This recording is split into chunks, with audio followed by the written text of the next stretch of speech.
Hello and welcome back to another stream. So let's get audio sorted first. So hopefully my audio is okay. So if there's anyone in the chat at the moment, just let me know how the audio sounds and then we'll get going. So g'day Ultimate, g'day Leslie, how are you? Thank you for joining. So yeah, let's check the audio first to make sure everything sounds okay. And then we'll get into a lot of photos. We've got a lot of photos to edit. And I haven't really had a look at them yet, so hopefully everything is running smoothly. Audio sound good, thanks Jack. Okay. So yes, what we're going to do, I've got 3 streams to get through. Audio good, sounds great. Okay, good. All right, we've sorted one thing out. Let's see if we can keep it going for the rest of the night. So yeah, got 3 live streams to get through. So for anyone who's new to the channel, what I'm doing is I'm doing live sunset shoots at the moment.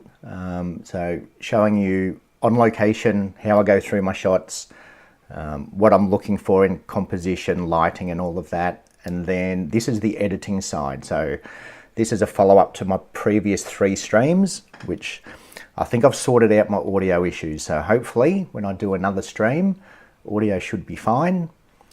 So now what we're going to do is we're going to review the photos I've taken. And yeah, just basically go through them. Now I'm going to go through them quickly because we've got a lot and I've had a very quick look at them. So I'm going to go through and I'm just going to start editing almost straight away. Okay, so we've got 3 days worth.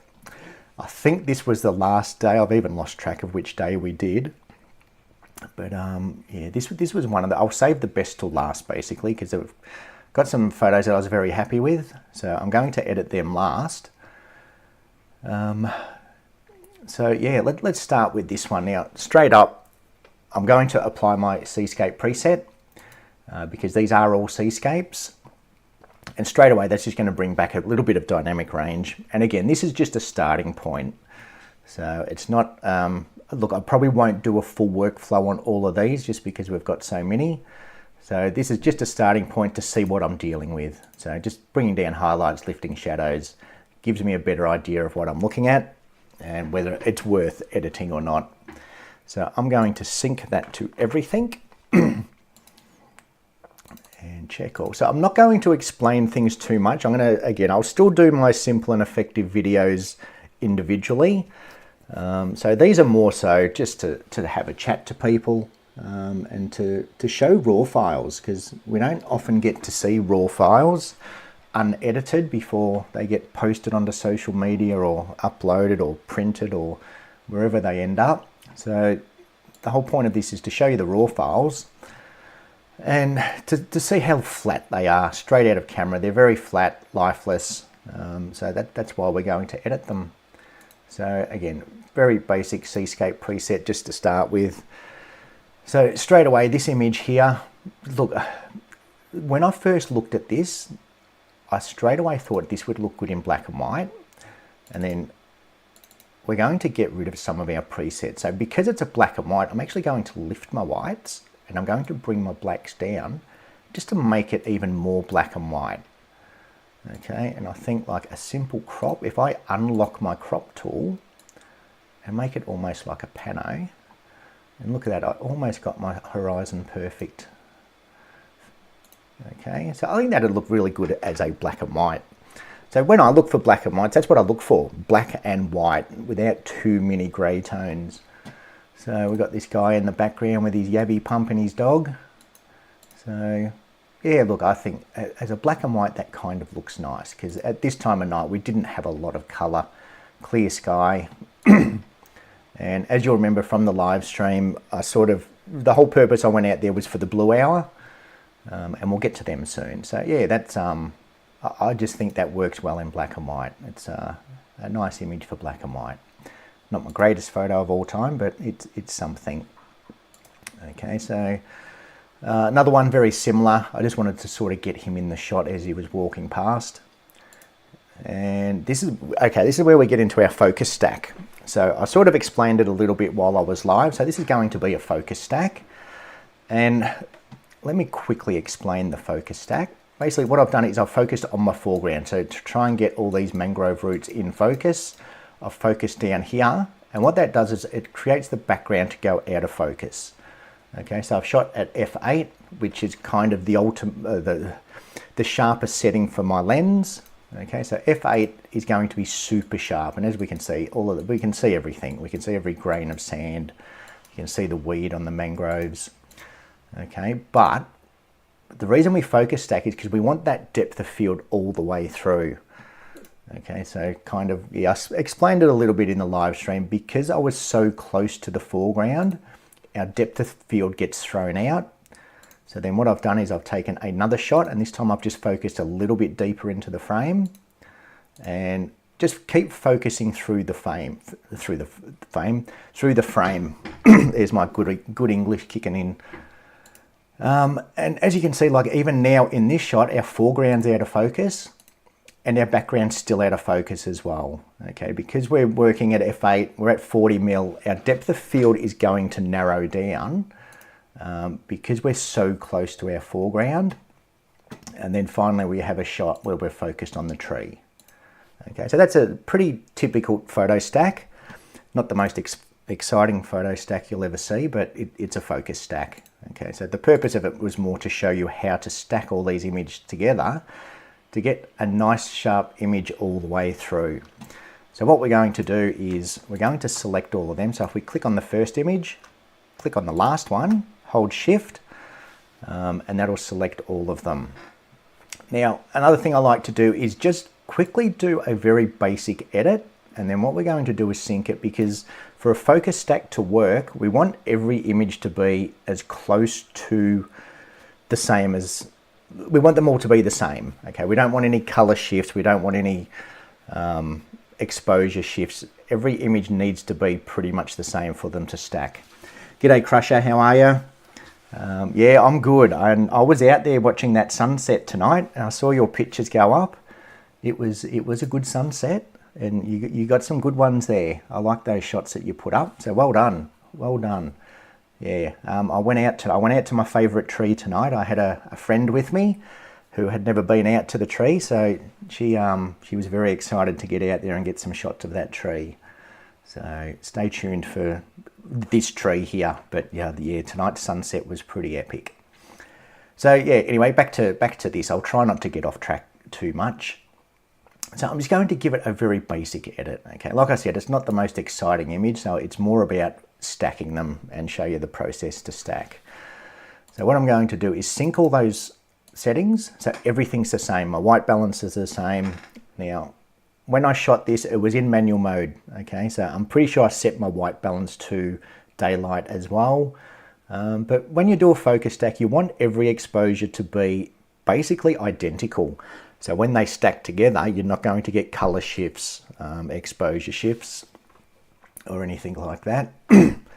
So now that we've selected those images, what we're going to do is we're going to right click, we're going to go up to edit in, and we're going to open as layers in Photoshop.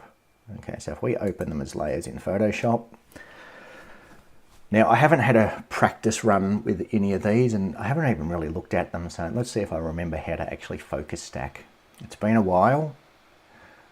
Focus stacking is one of those things, I don't do it very often, to tell the truth. It's yeah, it's not something I do often. I do prefer to get everything in one shot, but occasionally, yeah, when we really want to get our foreground in focus, that's when focus stacking can be good.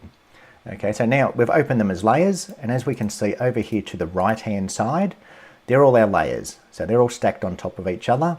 So if I sort of make them all disappear, we're going to see the bottom one is focused on the tree. The next one's going to be focused a little bit more on the midground, and you get the idea. They're all kind of stacked. What we're going to do now, similar to in Lightroom, if we just click any one of these layers, hold the shift button and then click the top one, we're going to select all of those layers. Okay, so by holding select one, hold shift, select the next one, and then we're going to go over to edit. Is it edit? Like I said, it's been a while. Yep, edit, and we're going to do auto blend layers. Okay, so there's an auto align and then there's an auto blend layer. So we want to do auto blend, and you get two options. You get panorama or you get stack images. And you basically just click stack images. Seamless tones and colors, I usually leave that ticked. But yeah, again, if you kind of get all your exposures and everything even, it makes the blend a lot better. Content aware, I don't bother with. And then we just click OK, and Photoshop will do its thing. Yes, thanks. Last minute decision to go out. Yeah, you picked a good night, Crusher. It was a pretty epic sunset. And there we go. It's now stacked all of our images. And if we zoom in, so we can see down here that it's all super sharp, and it's going to be sharp the entire way through the frame. Okay, so Photoshop does a really good job at stacking all those images. So really good if you've got like a flower or a plant and you want to get your background in focus as well. That's where focus stacking can be really good. Okay. There's a few little things that to keep an eye out for, and straight away I'm looking at my layer mask and I can see that on this layer mask here, it's selected this part here. Okay, so what we can do, and I can see that it's gone blurry. Okay, so there's a little bit there where the stacking hasn't quite worked properly. So if we click on that layer mask and grab a black brush, I'll get the black brush nice and small. Ah, that's not right. There. Click on that one. Yeah, like I said, it's been a while since I've done this. Why isn't that working? There must be one underneath. Let's go to this one. Let's get rid of all these layers as we go. Okay, so this one here. Now a white brush, so a black blacks out. So anything that's in black on this layer mask, we won't see. So what I want to do is actually go to a white brush, because this is our background layer. And with a white brush, I'm going to paint in the bits that we do want to see. Okay. And then we'll go to our next layer. So this is the one that's causing issues. So you can kind of see right in the middle, it's picking up some of that blurry layer, not the one that's underneath. I'm going to do a video on layer masks and layers soon. And then this one as well. Let's black that out. So yeah, the stacking, sometimes it can go a little bit funny.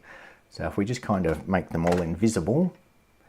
Now, you watch as I go through this. So there's our background layer. And again, there's a little spot up there. Let's click on our mask. I'm going to turn that one to white. Okay, and then as we click through these masks, we'll start to see it reveal each one. Okay, and that's how easy it is to stack all your images. So yeah, look, there's fine tuning that can be done, but Photoshop generally gets it right first go. But yeah, again, if you're not going to be printing out your image big, you're not going to pick up on things like that. Then if we just hit layer, flatten image, and then again, just hit save. And then what that'll do, that'll save that copy into Lightroom. Okay, so that's how we're going to kick off today's episode with a focus stack. Okay, so again, what I'll do, I will break down most of what I'm doing into individual videos. I'll find something a little bit more interesting to do a focus stack on. But yeah, that's just a quick rundown of how to focus stack. Okay, so now we have this image where it's sharp through the entire frame. Okay, so every little detail is sharp. So let's move on to the next one. So again, like this was that time of night where the sun set, we just didn't have a lot of cloud. There wasn't a lot going on. So to be honest, I'll probably just skip over some of these. They're okay, but they're not fantastic. Here's my old wonky horizon. I really do need that flippy screen, the articulated screen. Next camera, we'll definitely be getting that screen on it. Because yeah, when you're hand holding and you're just sort of basically putting the camera on the sand, it's very hard to get it level when you can't see your screen. So look, all these, they're okay. There's nothing in here that I sort of look at and think, oh wow, that needs to be edited, or I need to do a bit more to it. Like they're all just okay. And again, this was all part of the mic test. I was just testing out the microphone more than it. So here's another focus stack. This one here, so as you can see, like down here, we're focused on the puddle. Everything's super sharp, and the tree's out of focus. So again, the next shot, and this time we've got the tree in focus and the puddle's out of focus. So another reason you'd sort of focus stack. Now this one is even easier than the last one, because what we're going to do, let's just go to edit in Photoshop and open as layers. When you've only got two focus stacks, it's much easier to blend them together, because all we really need to do, we'll just wait till they line up, rather than going up and doing the focus stack, okay, we're just going to zoom in. So the top image is our foreground. The top image is the one where the foreground's sharp and the tree's out of focus. So all we need to do is just create a layer mask, grab a linear gradient, and find where our focus point sort of falls off. Okay, so the back of that puddle is still in focus. It starts to go out of focus about here. So all I'm going to do is, with a layer mask, just go like that. And what that's going to do is black out the top part of this bottom image to bring in the sharper part of this image. Okay, so again, I'll do a more in-depth how to deal with layers and layer masks in another video, but yeah, that's sort of more in line with the focus stacks that I do these days, where I just do one for my foreground and one for my background.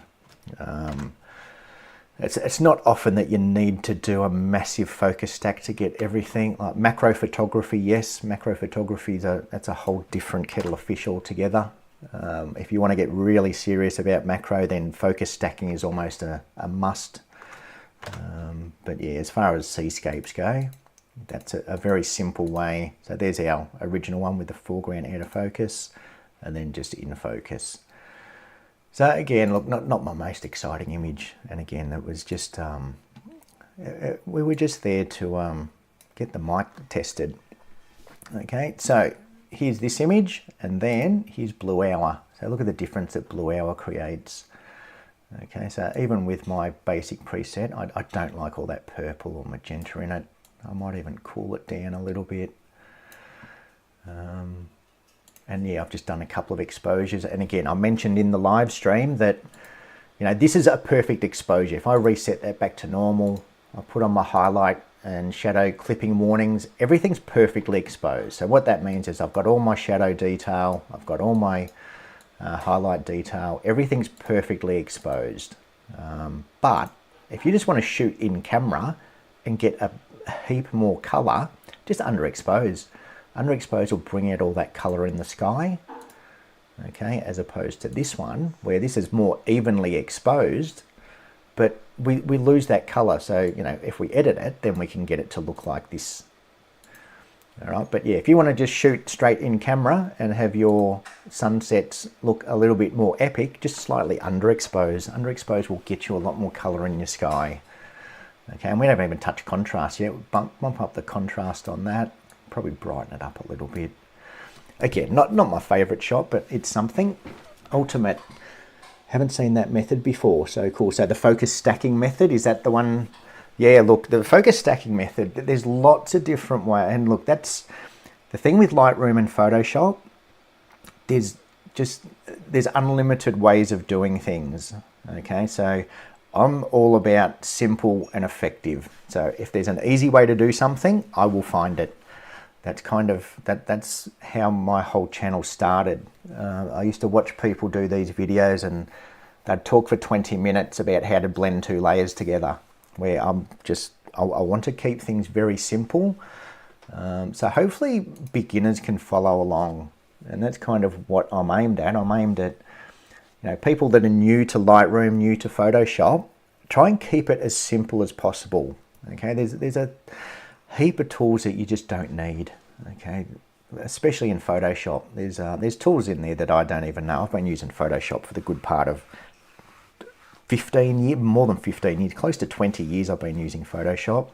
And there's tools in there that I don't know. I use what I need. Okay, I use what I need and try and make it all look easy. And yeah, it's not easy. It's not. I think that's where Photoshop is so confusing. The more you watch, the more confusing it is. Yeah, it is. Photoshop is one of those things where everyone does things differently as well. And you'll find that one thing that really I try and steer clear of is having multiple layers. Okay, when you start having all these different layers of masking and adjustments, that's kind of what I stick clear of. Yeah, so I do it occasionally myself, but yeah, when you're starting out, start with the basics. Start with 1 or 2 layers, blend them, and then it'll start to make sense the more you use them. Okay, so this image here, look, this is okay. I think this is the one I put on Facebook. Again, all I really did, that's all I did. I just added some contrast to it. So yeah, this, apart from straightening that horizon, got real issues with my horizon lately. Yeah, apart from that, I don't know what else I'd do to that, to tell the truth. It's okay. I wish that puddle was a bit bigger. That would be nice. Actually, speaking of photo, already watch this. This is where Photoshop can be fun, because I want that puddle to be a bit bigger. What I'm going to do, I'm going to make that puddle bigger. I'm not going to explain it too much because I'll do this in another video. And then I'll just do a quick mask. Grab a black brush.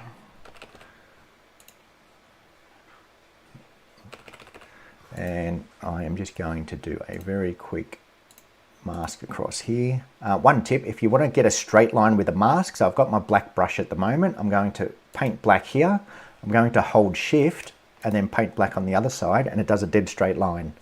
Okay, so then you don't have to try and paint it across. If you just click on one side, hold the shift button, click on the other side, and it will draw a straight line. Okay, and there we go. Now we've got a bigger puddle.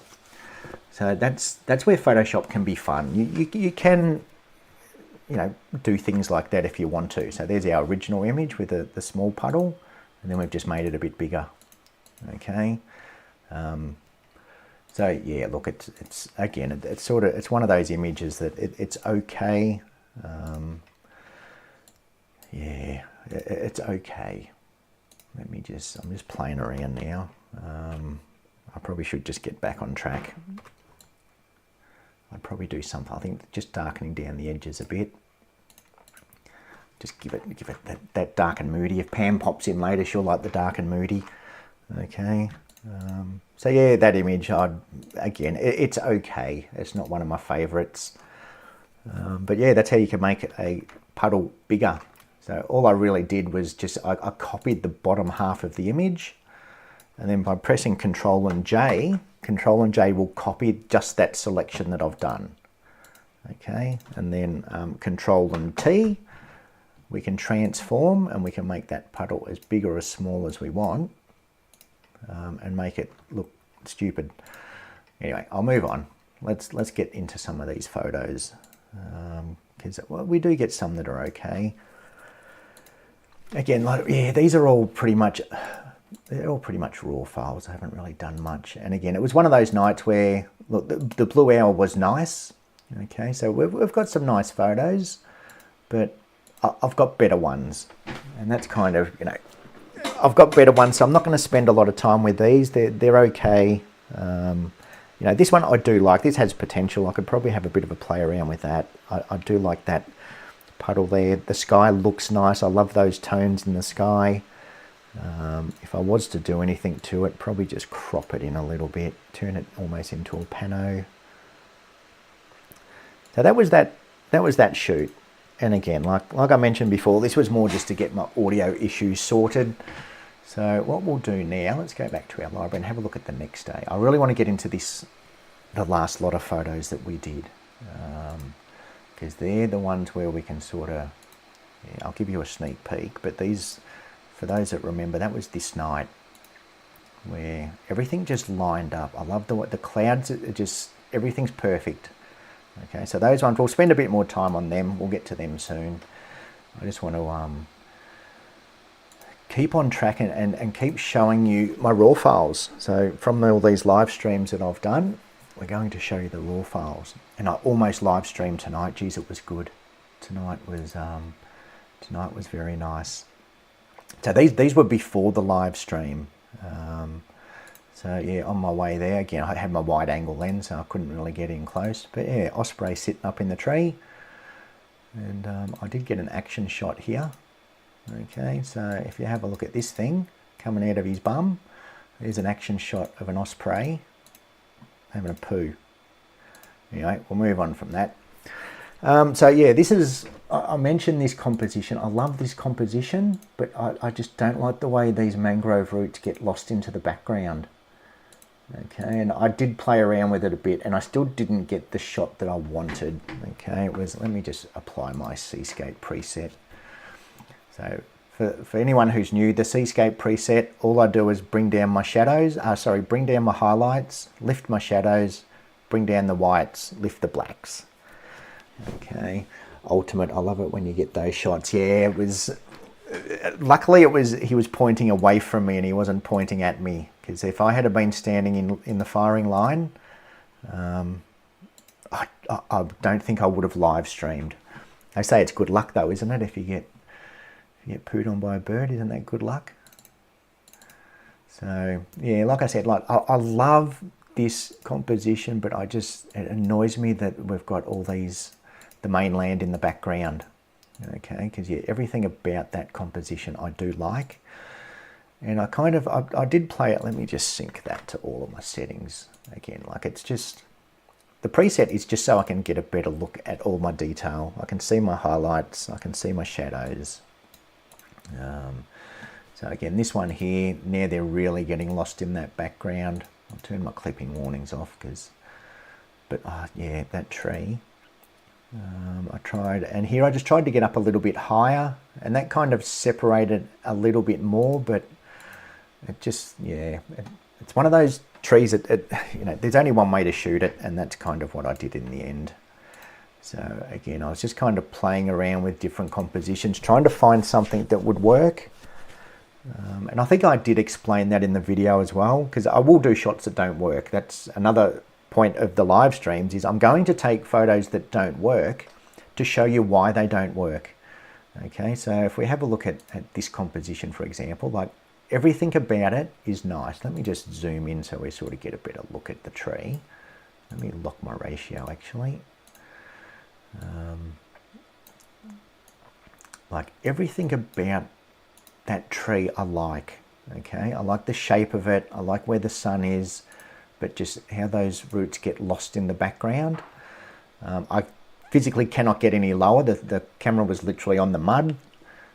Yeah, I could Photoshop it, but I don't want to Photoshop it. Okay, and then this one here, I got up a little bit higher just so we could kind of separate those roots from the background. But again, I don't think it works. I think all over here, it's just too messy. Okay, too messy for my liking. I don't like messy shots. I like nice clean shots. So yeah, I kind of just tried a few different things. This composition, I just don't think that works either. I just don't like the way it looks. And then we get to the shots that this one works better. Okay, again, I think I was just trying to, F18 here, I was trying to get a starburst there. The sun was a bit too bright. Okay, so that composition works better, but now I don't like how the tree's cutting through the horizon. That's a little bit annoying. So again, I was waiting for blue hour at this stage. I'd sort of given up on taking shots. And these are the shots that my wife suggested. She said to go over into the trees and just kind of frame it up. So I had a bit of a play around. So like focus on the tree with the background blurred, and then I'll focus on the background. Got a seagull in the shot there, which is pretty cool. So just using the tree to frame up my shot. So yeah, look, it's okay. It's I think if I zoomed in a bit more, and again, this is where having like if I had have taken my 24 to 105, I reckon I could have got some nice shots. Okay, I had the wide angle lens, which, you know, the wide angle lens was sort of more suited to what I was trying to do. But yeah, just by mixing it up a bit. So yeah, if I had have had the 24 to 105, I reckon I could have got some good shots there. So that might be worth revisiting, heading back out.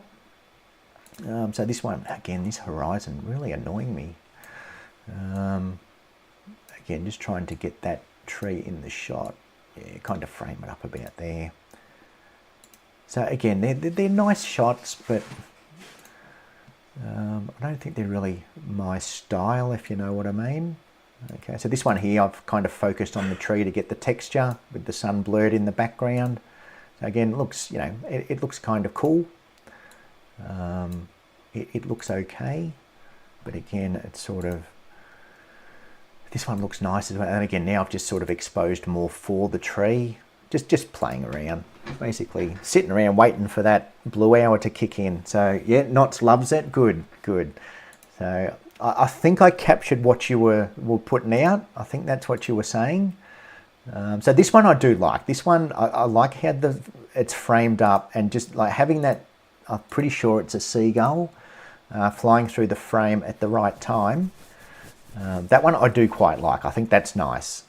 Okay, this one, I think this one we've just got too much tree, not framed up really great. These ones are okay. I don't mind these. These are okay. I kind of like, you know, slightly, I wouldn't say overexposed, but just making everything a bit brighter, getting the textures on the tree. And that's one thing I probably need to play around, to tell the truth, is get more shots of like the sunset blurred in the background. Okay, you get those, the bokeh balls. Yeah, so that's something that I can probably, you know, sometimes I just get set in my ways.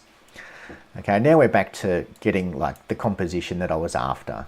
Okay, so I've been out to this tree a few times, and this is kind of the composition that works. Now the leaves aren't cutting through my horizon. Okay, we've got a clean shot of the sun.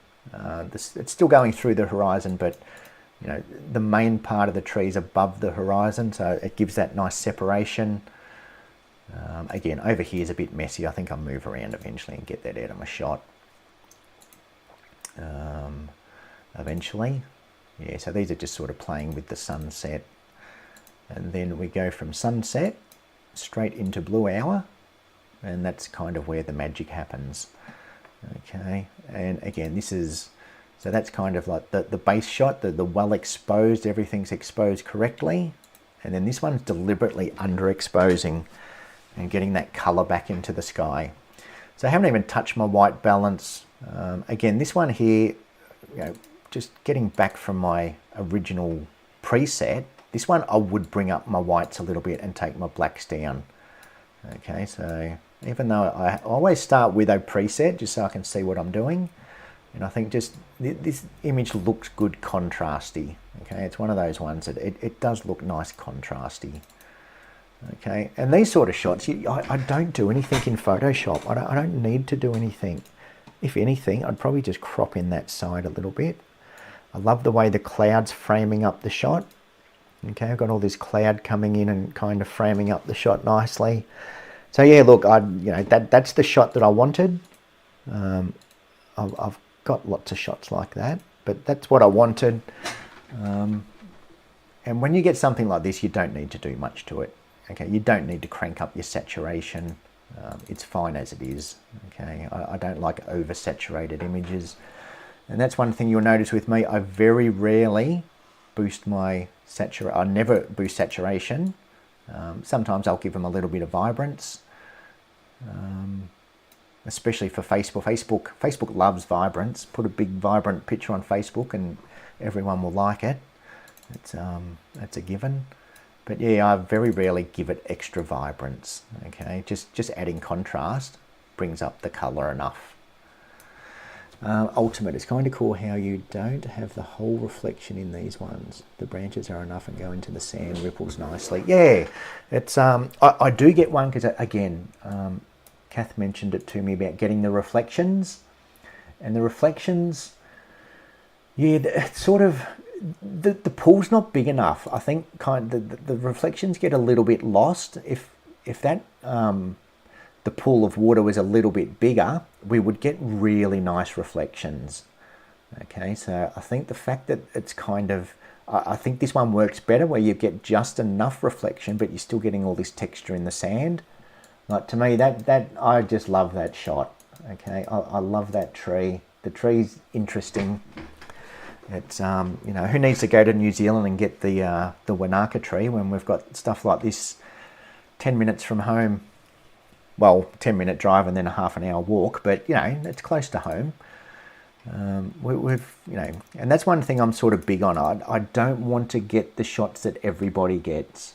Okay, we've got a lot happening here in Hervey Bay, and as much as I love our peers, there's a lot more out there that we can be photographing that's just more interesting, I think. So yeah, it's a tree. A lot of people say, oh yeah, it's just a tree, but it's a, you know, that's my thing. That's what I like. Okay, and shoot for yourself. That's what I say. And then I did a pano. Okay, and the pano, yeah, look, pano's very safe. Let's quickly do it. Let's quickly do it now that we're here, just so you can have a look at what it's going to look at.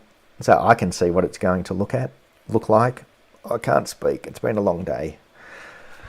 It's been a long day. Okay, so this one, look, I'm just going to hit merge. I'll do another video on panos and go a bit more in depth. And then we'll start getting into the good photos. Okay, so yeah, you know, as I've mentioned before, a good photo is a good photo. You shouldn't have to do much to it. Okay, so, you know, if we look at our before and after, there's the raw file. The raw file's just flat, and that's how raw files look. They're just flat and just a very basic highlights, shadows, contrast. Don't really need to do much more to it. I haven't even touched the white balance. Okay, haven't touched the white balance, clarity, a little bit of vibrance there, which it doesn't really need. Okay, so yeah, a good shot's a good shot. But yeah, if you want colour, just underexpose a little bit. Only needs to be underexposed by a stop or two. Yeah, you know, you do want to, ideally you do want to expose correctly, but then you have to edit it. You have to edit it to get that colour back. Where if you just want to do it in camera, yeah, just a slight underexpose. So there's our pano. Let's just apply my preset to that. Give it a bit of, see, like that. That's nice. I kind of like that. Just give it a quick crop, bring it in, get rid of those edges. And again, it doesn't need much done to it. Okay, very safe shot. Okay, so I think that's it for that one as well. Again, these streams were more just to test the audio, and I think I've got the audio sorted now. I'm looking forward to doing my next live stream because I reckon I've got the audio sorted. Okay, now we're going to get into some more interesting photos. Okay, so this was from the first live stream I did. And if you remember this one, this is where Jack was my cameraman because I forgot my gimbal. And the audio was perfect in this one because I forgot my gimbal. So I think that's kind of one of the keys to my audio issues is the gimbal and a bit of interference. Anyway, again, so what day, we took 60 photos, 59 photos on this day, and a lot of them are going to be similar. So kind of, as I've mentioned before, playing with movement in the water when you haven't got a lot going on. Okay, so again, I was kind of just killing time, taking photos for the sake of taking photos. So these ones here, just yeah, playing with water, playing with that ½ second exposure to get the water movement. And again, that's a personal preference thing. That's what I like. I like the water movement. Actually, let's just apply my preset. That was a raw file. Let's just apply a quick preset just so we can get a better look at what we're dealing with.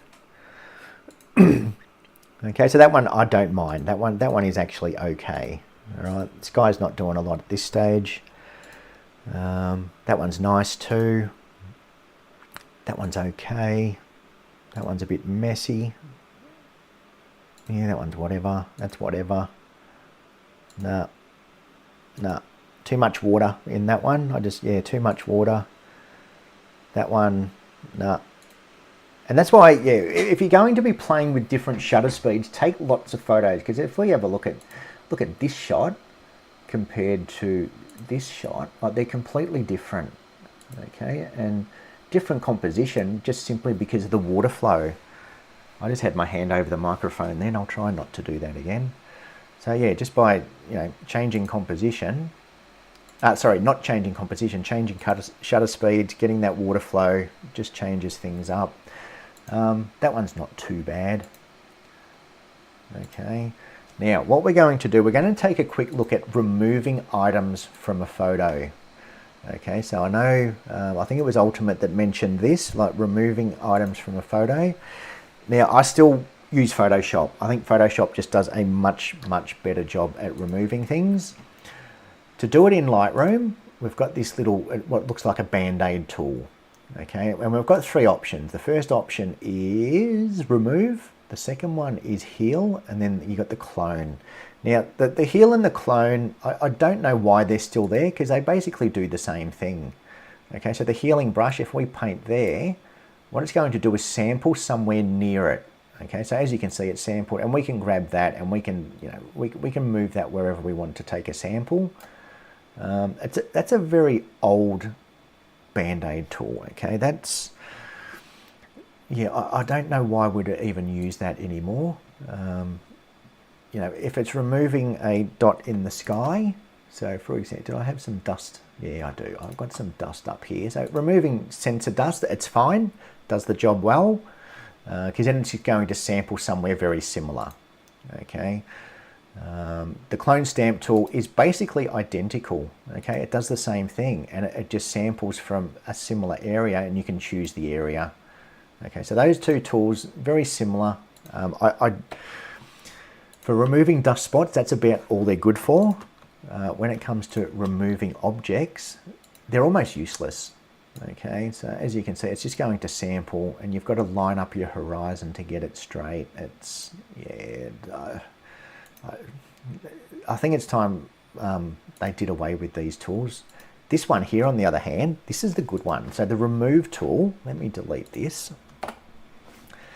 So I'd recommend just use the remove tool. Now, you've got two options. Option number one is using AI, which I don't like to use AI. G'day, Erin, how are you?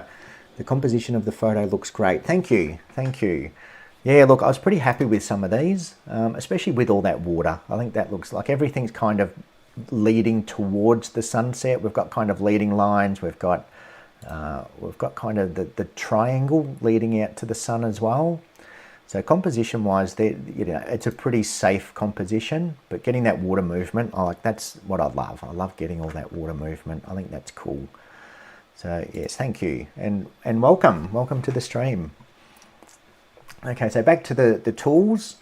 Yeah, the remove tool is probably the best. Now, personally, I don't like to use the AI one, but if we use content aware or object, it used to be called content aware, it's object aware. That's how long I haven't used this for. And if we zoom in, now if we paint, we can make this even smaller, make our brush smaller and just paint where we want. And you watch the job this does. It takes a little bit longer because it's going to analyze it. And we'll paint this one as well. And the good thing is we can sort of paint a few areas at once. And then if we hit apply, look at that. It's done a terrible job. Yeah, that'd be right. So yeah, it's missed a bit up here, but then if we just paint over that again and then let it analyze, hit apply, it usually does a really good job. Okay. And now we look at it, okay, that's almost perfect. So if we have a look at our before and then our after, okay, so it's done a really good job at removing it. Okay, if you wanted to get fussy, again, you just go back into here, remove the shadow in the water. Okay, they're the little details that I'll always look at. Okay, if there's a shadow there, remove the shadow as well. Okay, so as you can see, it does a really good job. It does a really good job. The stamping to the heel and the stamp, yeah, look, for removing dust spots, they're fine, but I highly recommend just use the remove tool. The remove AI does an even better job. Like AI does a really good job, but I just don't like using AI. Not yet. I haven't embraced AI yet.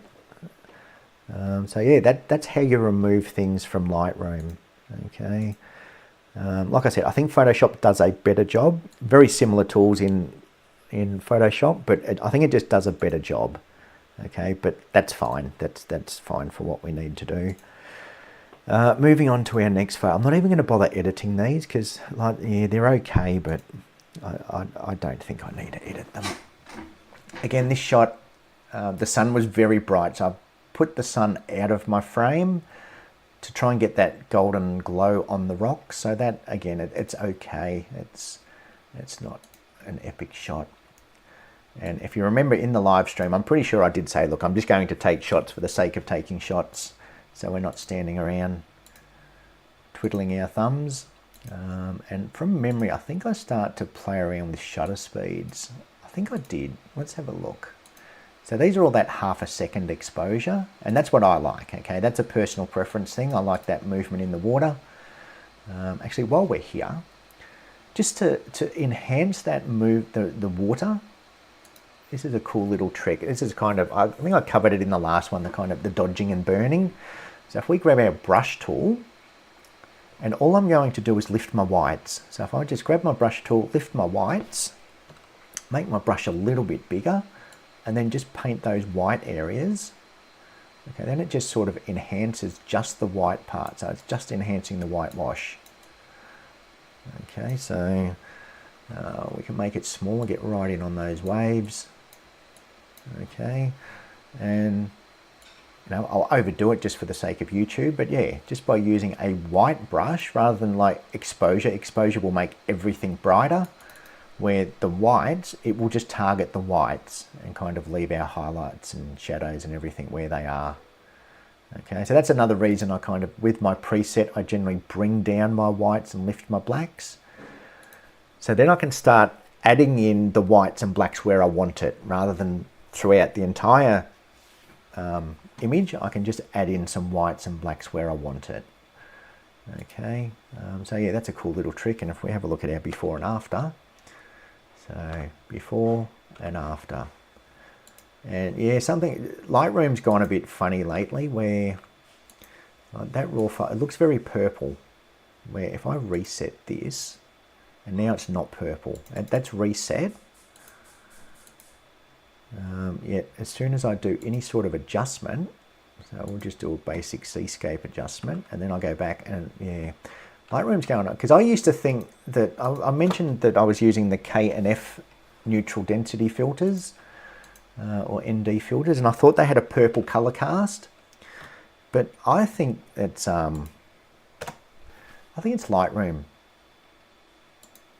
Because yeah, if I apply just a very basic preset and not even change my temperature, the before and after is drastically different, okay? Without even touching that white balance or touching any color at all, the white balance has changed dramatically. So yeah, I reckon Lightroom's got a few issues with its color balance at the moment, because to me that looks very purple. And I've noticed it with a few shots that if you sort of flick between them, every now and then they have a real purple tint to them. So it's a bit bizarre. Anyway, we'll move on. This is where we start to play with different shutter speeds. So now we're kind of, I think I'll push it up to 2 seconds eventually. So 2 seconds. So as you can see, the water, I call it mushy. Okay, so it's not as crisp. If we go back to, where's my half a second exposures? Like this one, where's the one that I just edited? This one will do. Okay, so these ones, I like the water movement more. Okay, so it's still got texture to it, where I think once we sort of get up around that 2 second, everything just becomes a lot softer. Okay, you get more movement in your water. So yeah, 2 seconds, and then eventually we get onto the faster shutter speeds. Okay, so this is the difference between a slow shutter speed and then a fast shutter speed. So the fast shutter speed is going to freeze all that movement in the bubbles. You're going to see everything looks really cool on the areas where you do get that waterfall effect. So that looks nice over the rocks. But yeah, I prefer that half a second exposure. Okay, just to get a little bit of movement, as opposed to the super sharp bubbles and texture.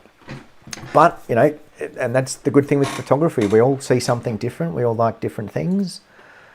So again, all these images, look, I'm not even going to edit them, because now we start to get to these. And these are what I was waiting for. Okay, so the whole time I was out there, I was sort of killing time until I got to this stage. So now we're going to start doing some multiple exposures. Okay, so here's our first image. I think I took a few in this same spot. Let me just go through them quickly. there's quite a few in this same spot, and then as the tide comes in, yeah, then I start to push back. Okay, so we've got a whole section here that are basically all the same, and then once we get up to there, so what I did here was did multiple exposures. So let me reset that back to normal, and what I'm going to do, let's reset all of them so you can see the actual raw files. Okay, so, and then we'll put on our clipping warnings. Okay, so this is the raw file. So this is my overexposed or exposed for the foreground, where it's all about getting all this detail in the rocks. Okay, but as you can see, we've blown out our sky. And if we have a look at this image where we've exposed for our sky, and just by looking at the histogram, any brighter and we blow out that sky and start to lose detail. But now look at our foreground here. Okay, we've lost all that shadow detail. Now, if you go back and have a look at the footage from the phone, the phone footage is going to look more like this, because the phone processes everything to make it look more like that. Okay, and compare that to our raw file, two completely different things. Okay, so when you're shooting on a SLR or a mirrorless or something, you've got to keep that in mind, that they're not going to capture what you see. Okay, where the phone captures a lot more what the eye sees. Okay,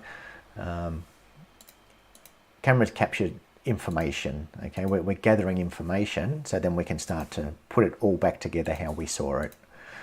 So what we'll do, let's just skip to, and then I did one where I tried to get it all in one exposure. So this one here, again, what I've done is I've tried to expose as best as I can. So as you can see, we've blown out a little bit of sky. We've lost a little bit of shadow detail.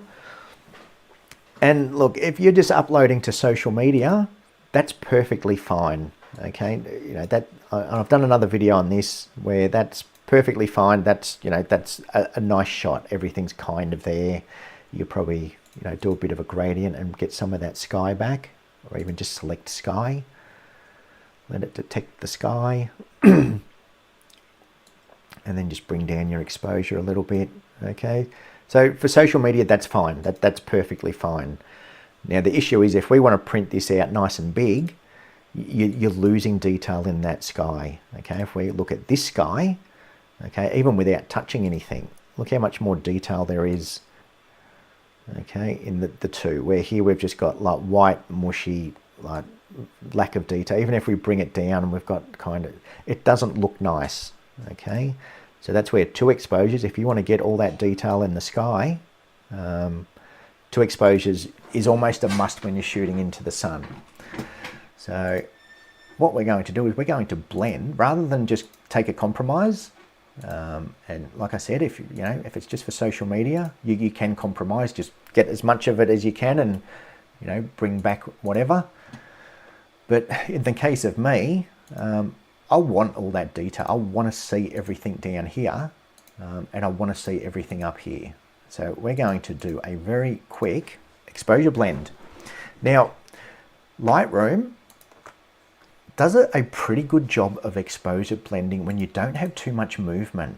And I did another video on this. If we just select those two images, right click, photo merge, and HDR.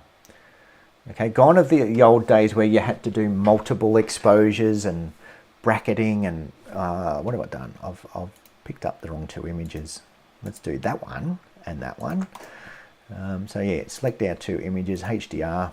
So yeah, in the old days, you used to have to do bracketed photos. So it was usually a series of 3, 5, 7, and then you'd use the HDR software to put them all together. Lightroom's come that far that we can do it in two exposures now. You only need two exposures, one for your foreground and one for your shadows and one for your highlights. And it does a really good job. And what it'll do is it'll create this, it's a DNG file, which is essentially a raw file. So DNG is a raw, and then we still have everything. Okay, we have all our white balance, we have everything there. Okay, so if I just apply my Seascape preset to that, it's given us all our detail. Okay, it's combined those two images and given us one raw file with everything.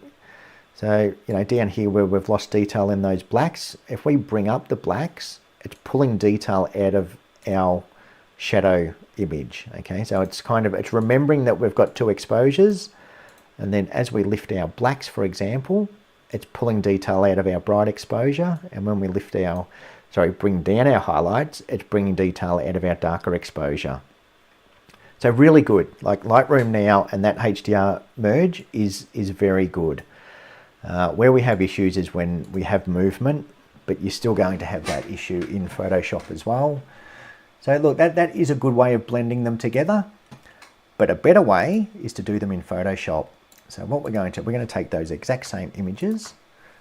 I'm going to apply just a quick preset to them. I'll get my white balance roughly where I want it, which I don't know where I want it yet. I haven't had a good look at these, to tell the truth. I'm just winging it at the moment. I did a quick blend to put one on Facebook, and then I didn't like what I put on Facebook. I did it too quickly. Let's just sync those two together. And again, everything you see here isn't going to be a full end-to-end workflow. It's more so just showing you the tools that we've got and how we can do it. Okay, so to get a nice blend, what we're going to do is just get our exposures kind of similar. Okay, so around about there. We might just bring up our sky just a little bit. Okay, so the trick to a good exposure blend is getting your two exposures similar, and then we're just taking the best bits of both. And what we're going to do is we're going to edit in Photoshop, and we're going to open them as layers in Photoshop. So yeah, the HDR merge is very good.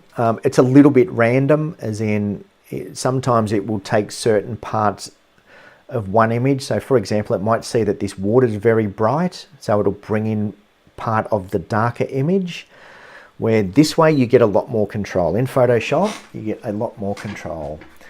So now we've got our two images in Photoshop, and we've got our darker one on the bottom and the brighter one on the top.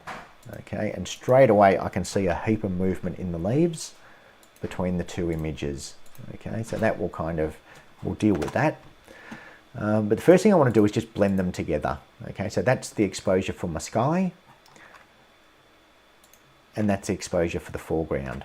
Okay, and the reason this is a better way of doing it, because now what I'm going to do is I'm going to keep all of this exposure from my foreground, so that nice long exposure with the smooth water, and not have the HDR randomly choose which parts it thinks it should be bringing in. Okay, so manual blending just gives you a lot more control. And again, I've done a few videos on this. What we're going to do is create a layer mask. We're going to select that mask as in our brighter exposure.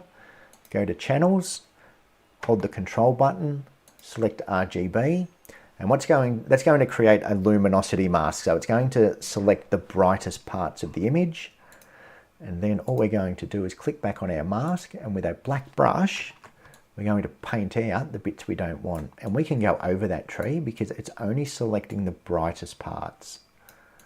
Okay, and just like that, you're probably not going to notice much with YouTube compression, but look at our foreground. We've brought back all that detail in our foreground, but we've kept that sky. We've kept all that detail in the sky, and now we're bringing back that longer exposure for our foreground. Okay, now the tree, this is where, you know, ideally we do want to do it with no movement at all, but I'll show you another little cool trick. So all we're going to do is we're going to hit layer flatten, and that's, again, it's essentially creating a raw file with the two blended together. Now I know Ultimate mentioned smart objects. I very rarely use smart objects. Smart objects are for smart people, and I'm not smart. Okay, I like to use dumb objects. So basically what a smart object does is if I bring this into Photoshop as a smart object, I can basically double click on it and it'll give me access to Camera Raw.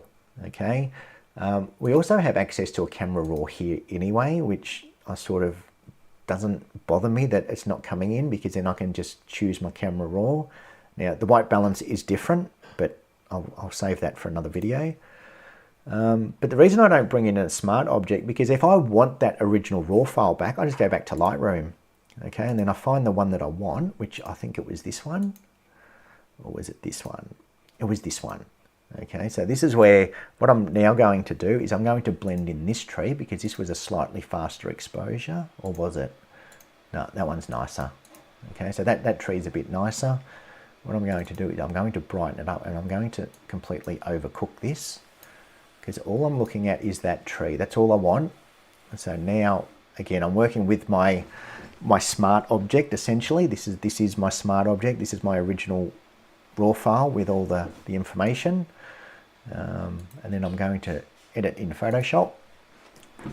So yeah, smart object, that's essentially what it does. It will open that raw file in Photoshop with all of the original information. Okay,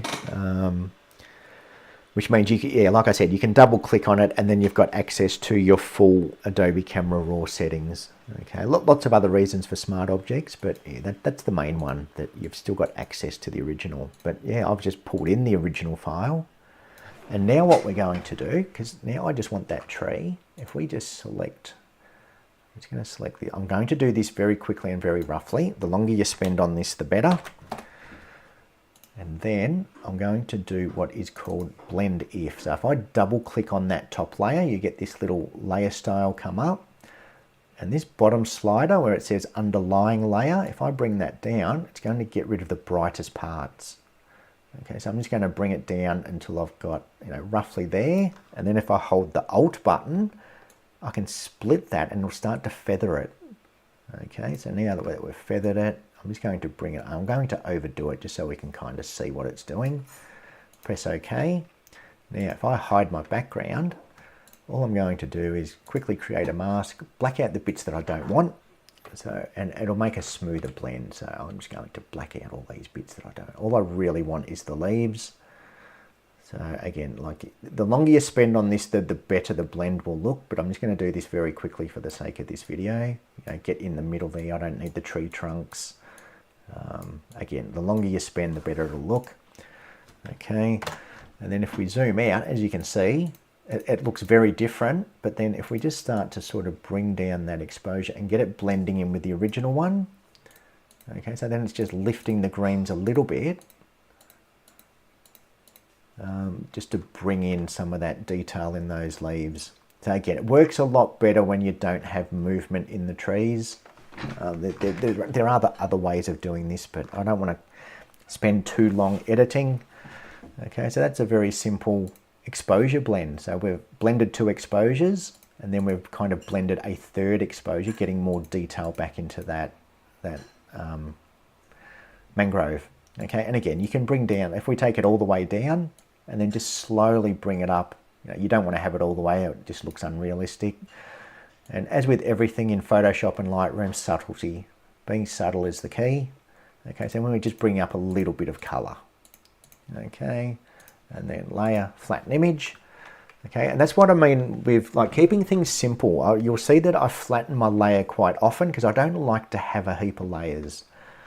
Okay, so then, that now we've created essentially a raw file with 3 exposures. We've got an exposure for our sky, we've got one for our foreground, and we've got one for that tree or mangrove. Okay, then we can start to do whatever we want. Okay, so for example, if I press Control and J, Control J will make a copy of that layer, and then I can do whatever I want to this. So as an example, let's go up to our Camera Raw filter, and let's just really overcook this. It's probably going to look good on YouTube to tell the truth, but let's overcook it. Let's do that. Okay, so now we've got 2 layers. We've got our original blended sort of, not far off a raw file, but 2 exposures blended, and then we've got our edited or our over the top. And then again, just with our opacity, if we take it all the way down and then just sort of slowly bring it back into where we want it. So that's a good thing with layers. You can kind of, you can either overdo it or you can dial it back. You can get it to where you want it. Okay, and then from there there's all these layer adjustments as well. So levels, for example, we can get our white point and our black point sorted. And again, we can bring down the opacity. So if it's too bright, you can kind of, just by using your opacity, slide that around. If we want to, this is something that I normally do. I'll grab a curves and I'll just kind of darken down everything. And then with a black brush, we'll black out the bits we don't want darkened. So we sort of want to keep the middle nice and bright. So now it's just darkened down the outside, giving it a bit of a vignette to lead our eye into the middle. Okay, and then again, I'm just going to lay a flatten image. Okay, and now it's looking, you know, it's looking better. A very quick, basic edit without going too far. But yeah, these streams are more about just showing you quickly some of the tools that we have available. I will do a full workflow eventually. I'm planning a video where I'm going to go out and do a shoot to print. So I'll work on one image. It may take me an hour to do one image, but I will go through it, because when I print an image, I am going through it with a fine-tooth comb. Okay, so I will literally be zooming in and removing any dust spots, looking for anything in the image that you'll notice when you print. Okay, because when you print an image, you are going to see things like there's a couple of hot spots. We get lots of hot spots up here in Hervey Bay, and I did a print the other day. It was that little special thing I was working on. The print is 3.5 meters long by 1 meter high, and when you're printing something that big, these little hot spots are almost 1 centimeter big. Okay, so when you're doing a big print, you need to go over this with a fine-tooth comb, because you're going to see, especially up here in Hervey Bay in the warm weather, you're going to see hot spots, you're going to see dust spots, like there's greens and reds everywhere. But I'll save that for another video. I think we might wind it up there. We've gone just over an hour. I think that's long enough. Hopefully the audio was fine. I know our internet's definitely better here than out on location. So that's just a very quick edit. And look, there's a lot more we can do, but again, I want to keep these streams fairly short and just kind of, more so, just show you my raw files. Show you my raw files and give you a quick look at how I get my first initial edit done. Like I said, the one that I've uploaded to Facebook, I spent probably a whole 10 minutes on it. And it's fine for Facebook, okay? If I was to print it out, like already I can see there's another dust spot there. Okay, so we'll save that for another video. So yeah, thank you to everyone who joined in. Hope you enjoyed it. Hopefully I didn't just talk too much. Like I said, there's lots to do in Photoshop and Lightroom. And this wasn't even my favorite image. I didn't even get to my favorite image. My favorite one was later in the night. Let's have a quick look. Okay, down here somewhere, this one. Okay, so this one, now we've really got that sunset. Let's just quickly overcook it so you can sort of get a better idea of what we're dealing with. Okay, so I'd probably warm that one up a bit. I think it's just a bit too cool.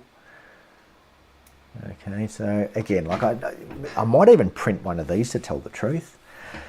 Ultimate, I'll have to rewatch again tomorrow. A lot of neat little tips in this one. Yeah, look, I'm going very quick because, you know, I'll try not to do 3 sessions in one next time. I'll try and do one on location shoot and then one editing shoot. Yeah, I think I've just sort of got a bit on my plate at the, like, yeah, these are my better images and I haven't even showed you yet. So yeah, look, here they are. These are really nice. Okay, we've got that sunset. The way the cloud is just coming out of this tree, it's like it was one of those times where everything just lined up. Okay, the sun was soft and diffused behind the clouds, lots of color, lots of detail. Yeah, really nice sunset. So I wish I could have spent longer just on these images, and I'll blame me for like trying to do too much. But yeah, look, if you want to see more of this, hit that subscribe button and you'll get to see me doing this live.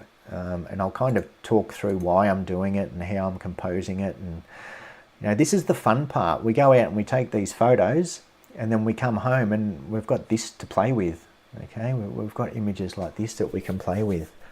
And that's, you know, I haven't even really done anything to it yet. And then, yeah, again, well, we had images that didn't work. I won't explain them. They didn't work. So yes, I will wind it up there. I'm just starting to talk for the sake of talking now. But yeah, hopefully you did enjoy it. If you did, please leave a like. It does help. Likes do help. I want other YouTubers to start doing live streams. I'd love to hear, there's a lot of YouTubers out there that I would really like to hear their thought process into creating an image, what they look for. Ram, good info.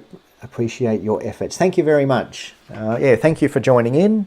And like I said, yeah, this one's a bit of a rush stream. I've got 3 live streams that I'm trying to condense into one. So I'll get back into a bit more of a routine soon, and hopefully we'll do one on location shoot and then one editing shoot.